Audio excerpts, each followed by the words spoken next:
Marriage and Family Theory, welcome again. Transgenerational, across generations, multi-generational. It's a time-sensitive historical perspective to current family living problems, family relationship, family communications, family dynamics. They're looking at current family patterns embedded in generationally unresolved issues in their family of origin, or FOO is a term that you may see. The pioneering family therapist, Murray Bowen, Murray Bowen, Naj, James Framo, Carl Whitaker, incorporated generational issues into their work with families. And we're going to look at some of their work with this. Remember that these theories bounce off each other. They are adapted from each other. You see things that are very, very similar that just have different names. And they're from a purist model that may not work well with what you're doing. We tend to practice from an integrative model that integrates the different theories together. But for the purposes of the discussion of the chapter, we would go from a purist standpoint. Murray Bowen developed family systems theory. He analyzed families from a multi-generational historic framework. He did not believe that families were diagnosable. He felt families were enmeshed or disengaged, or they were functioning, they were unbalanced. His attempt to balance the distance and togetherness for individual autonomy, for individuation, was his quest. He worked at the National Institute for Mental Health with families that typically either had runaway adolescents or schizophrenic family members. And he basically believed in dismissing theory. He was much more in favor of an intuitive approach, less stressful for the counselor, very similar to human experiential models like with Satir and Whitaker. Spontaneous, emotional, non-theoretical ways of working with families. He was under the leadership of Carl Menninger, who was an innovative psychoanalyst who treated hospitalized patients suffering from severe psychiatric illnesses. That influenced his work because he didn't see a lot of healthy families or families just in phase of life, stage of life, transitional issues. Bowen was interested in the transgenerational impact of a mother-child symbiosis in the development and maintenance of schizophrenia, the schizophrenic mother, the schizophrenic family, that we communicate to our family member that we need you to remain sick so that we can stay balanced, that we can have homeostasis, that we all have our correct roles, that we understand our positions, and that we communicate. Another therapist talked about I think it was Bateson, the double bind, the mixed messages, the confusion in the communication that tells the sick person or the addicted person, we need you to fill this role of being the sick family member that we all gather around, and the rest of us then are able to be healthy and to be well. He began to look at what he called the family emotional system, how emotions governed the behavior of the family, how the emotions established a working family interaction pattern, and he began to look at ways to find a new theory of human behavior. He published Family Therapy in Clinical Practice, which you might want to take a note of that particular book and see if we can find it. And there are other, McGoldrick and Carter certainly began to work in family of origin issues under Bowen's, at least under his work, looking at the influences of culture, class, gender, sexual orientation on family patterns. How do we open our boundaries to accept differences? How do we close our boundaries when the differences are too great? And while we're closing boundaries, do we move family members outside those boundaries who then have no choice but to be in emotional cutoff or distancing or disengagement? Family systems theory, also termed natural systems theory to differentiate it from other cybernetically based family systems theory, is derived biologically, that the family is one type of a living system, that it accounts for the humanity's relationship to other systems. The couple is the first social unit, followed very closely by the family. Bowen has 8 interlocking theoretical concepts on pages 186. The 8 forces shaping family functioning, maintaining balance and homeostasis, or disrupting that. And these behaviors typically are automatic or uncontrollable or not really within our conscious mind, to borrow from Freud, are differentiation of self, triangulation, nuclear family emotional system, how we relate to each other emotionally, family projection process, emotional cutoff, multi-generational transmission process, sibling position, and societal regression. And in the drive, we have some of these definitions there for you. The other definitions in this that you may not see are also in the glossary in the back of your text. Differentiation of self. How do we become an individual? How do we individuate? How do we stay connected to our family emotionally with love and understanding that they are our biological and sociological unit from which we come, but still maintain ourselves? The ideal is to neither be emotionally detached without any feelings, or to be so emotionally attached that we're reactive versus proactive. We want to have differentiation as an achievable goal, a direction in life, not necessarily a state of being. Page 188.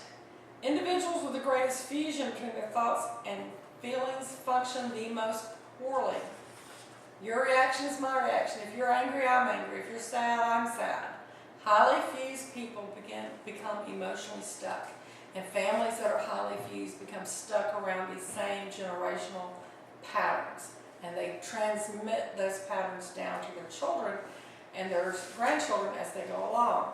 In 1966, Bowen introduced the concept of undifferentiated family ego mass, a big conglomerate of family superglue, stuck together, emotional oneness on all levels of the family. We know each other's feelings, thoughts, fantasies, dreams. It's an uncomfortable over-closeness, and it can lead to total mutual rejection. When the togetherness becomes too great, the distancing and the cutoff becomes necessary. Both unhealthy sides of the same coin. Emotional tensions shift over time. Alliances with one family member splits from others, and Bowen has recast his undifferentiated family ego mass into either fusion or differentiation. So he proposed a theoretical scale, which is not a psychometric instrument, to decide 0 to 100 where these family members come, between 0 being fusion and 100 being differentiation of self, hoping that somewhere between 75 and 100 would be a mark of individuation. So on page 189, it gives you his ranges. Below 50, very low differentiation. 51 to 75, mid-range. Some definite beliefs, but still overly connected.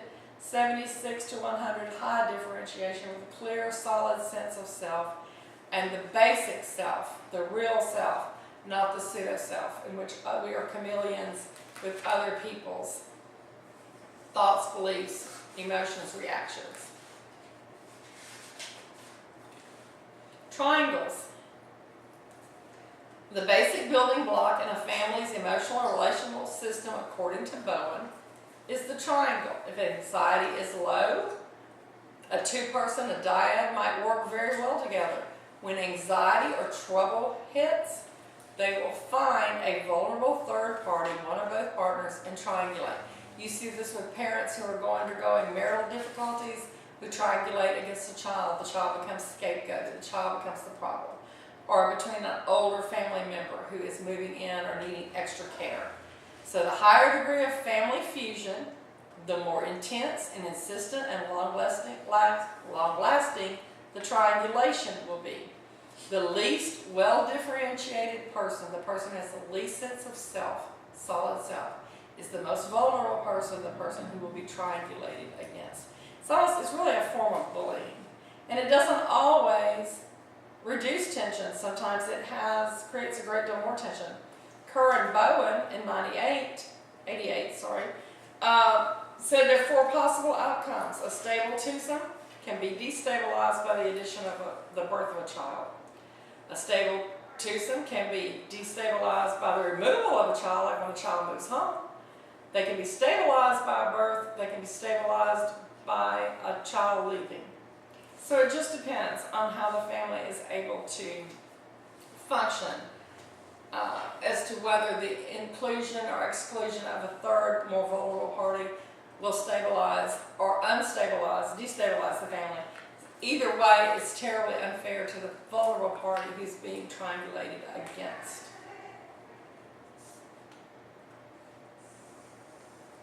Looking at page 193, 3 family patterns that are intensified by anxiety. Physical or emotional dysfunction in the spouse, chronic substance abuse, affairs, physical illness. Overt chronic unresolved marital conflict, where the couple is either overly close, enmeshed, or then has cycles also of distance and cutoff. It's kind of like a roller coaster relationship. Psychological impairment in a child, where the child becomes the focal point and has to become the identified client to bring in the symbolic client, which is the family themselves.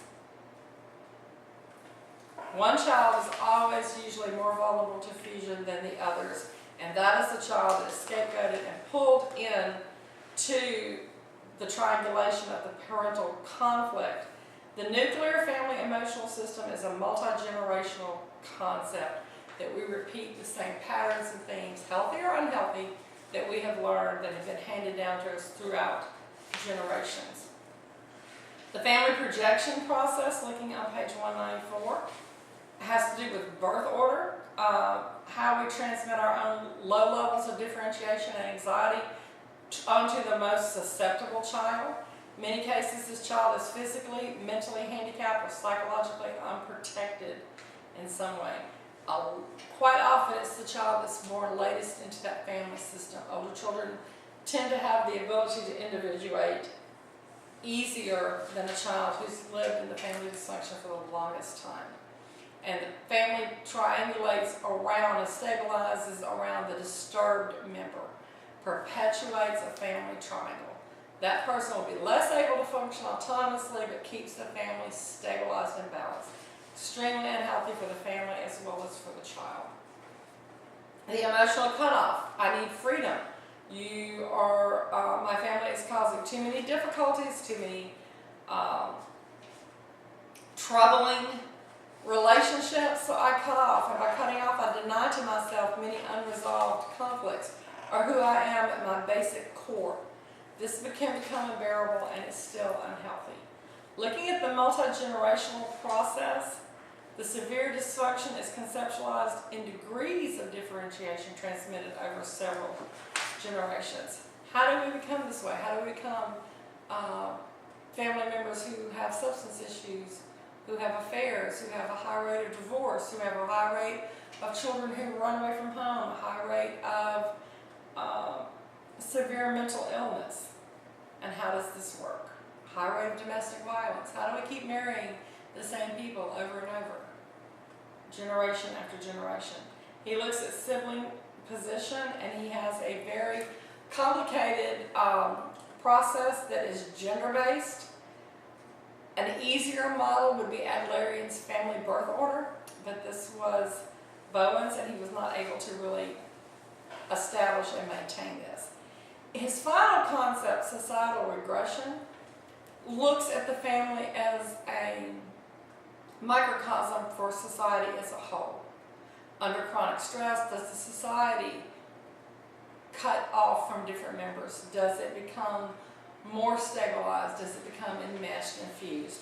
What happens in the family? Bowen saw that as a projection for what happens in society. In family systems therapy, if you're going to do it from a pure standpoint, they start out with an evaluation phone call. Many theories, but Bowenian theory very much believe the beginning, the appraisal assessment comes with the initial telephone contact for an appointment. And the first thing that Bowen did with his family in order to understand the multi-generational impact and the multi-generational, transgenerational patterns and things is to conduct a family genogram.